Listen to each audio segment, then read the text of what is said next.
I think that's an important question because it's touching on the issue of how does society view mental health nowadays.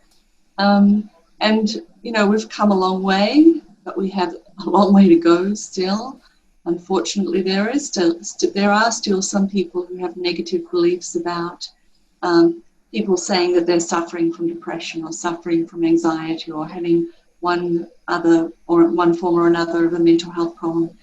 But it is improving, as I said, and certainly in younger age groups, we're seeing the greatest rate of improvement. So that means that for future generations, it'll be, you know, we're looking forward to the time when people can talk about their mental health in the same way they talk about their physical health.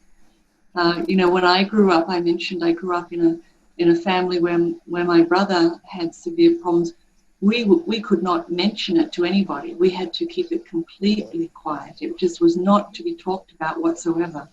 Nowadays, it's much, much better than it was back then. But I think the reality is there is still a tendency for some people to have negative beliefs towards mental health issues. So for the person who themselves are needing help, I think it's important to have that acceptance that you mentioned, where you can accept for yourself, I'm having some difficulties. That's part of being kind to yourself. That's a compassionate way of being, that I'm having some difficulties.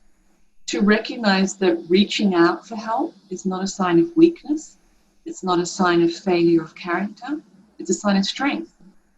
And that there are now ways of getting help if one is really concerned that doesn't have to involve declaring, I need help, but you could actually seek help through various approaches such as online therapy programs, which, you know, have been shown to be as effective as seeing a clinician who can deliver therapy. So there are lots of options that are now available to people.